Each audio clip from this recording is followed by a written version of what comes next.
bringing you a story about a young African American male who was portrayed before the media, mainstream linear outlets, that he was a terrible criminal, that he was facing eviction from his roommates, and that he decided he got angry because they wanted to evict him. He took a knife and stabbed them repeatedly.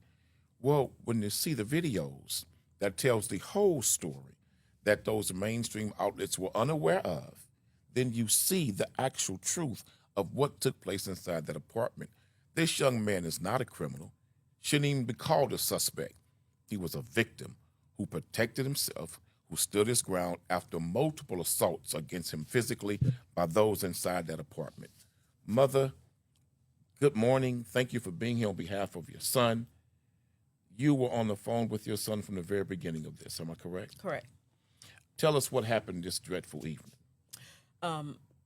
Before this evening, that evening, my son, he was living there with his friends, and from the messages, because I was able to retrieve his phone and go through his phone, from the messages, I think he was behind on his rent, like $200, I think. Him and the guy had been texting each other, and the guy said, "Hey, you have until the 20th, or I'm going to have to proceed XYZ.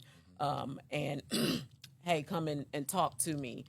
My son wasn't there at the time, so judging from those text messages, saying you have until the 20th, you still $200 short. Come here, talk to me. We're going to get whatever they had going on squared away. So I'm assuming my son went there. When he arrived, whatever happened, argument, talking, I'm not sure. He called me. He was FaceTiming me, and he said, "Hey, I'm here. I'm FaceTiming. I hear a lot of people in the background, a lot of commotion."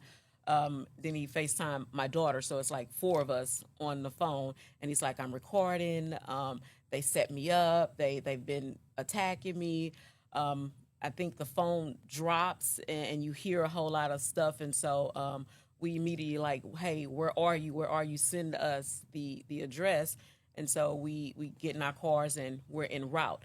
While I'm en route, I still hear the commotion, but I can't watch and drive. And so I decide to screen record what he was recording.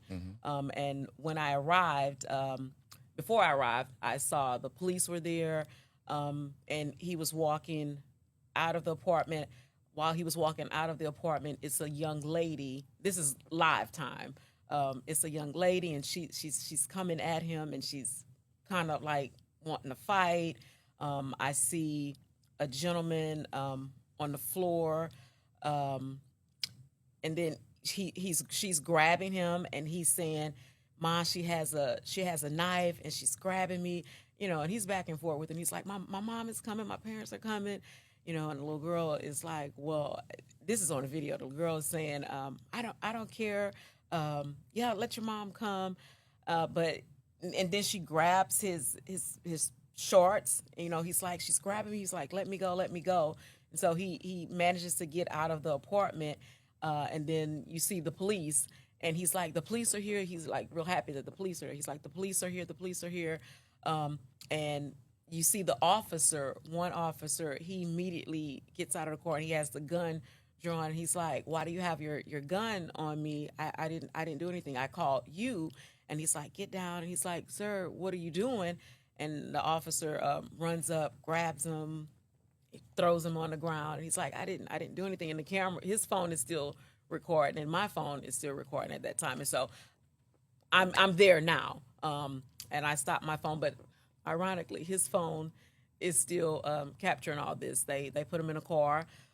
They're not talking to us right away. A couple of hours go by, and then they start talking to us, and they're asking us, "Hey, what happened? What do you know?" So what they actually did was put your son in the car, detained him, Right. and went in and got their version of events from those inside the apartment. They detained my son. He was in a car when I arrived. And they was questioning other potential suspects inside the apartment. I saw the fire department and EMTs bringing out a gentleman. So I'm assuming they were taking him to the hospital. the lady, because it was two gentlemen and a female. The lady was left. So the gentlemen were already gone. So they're talking to her, and she's telling them her side of the story. Correct. And she painted a picture of your son attacking them, that they were attempting to evict him. He went crazy with a knife and attacked them. Correct. And that's what happened. Correct.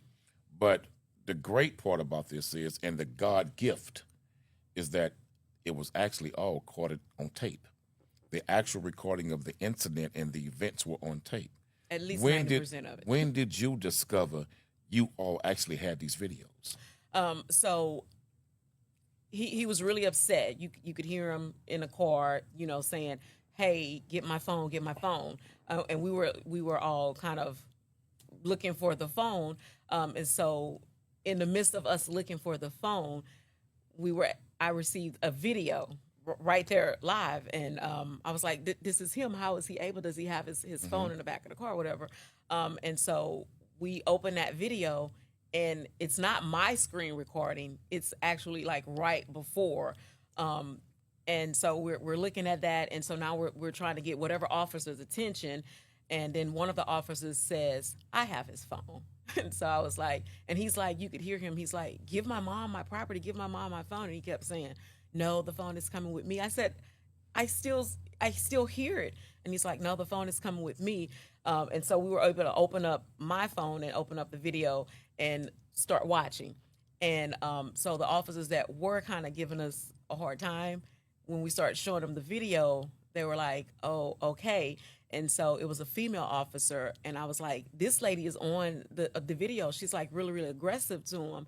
And she's, I show her a portion of the video, and then she detains the female. And so now my son is in the car and the female is in the car, but the two gentlemen are at the hospital.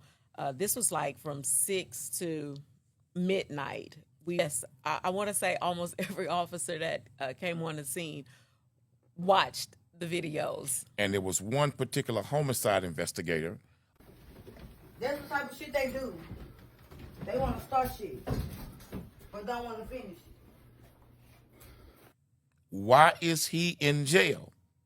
When in Texas, you have a right to stand your ground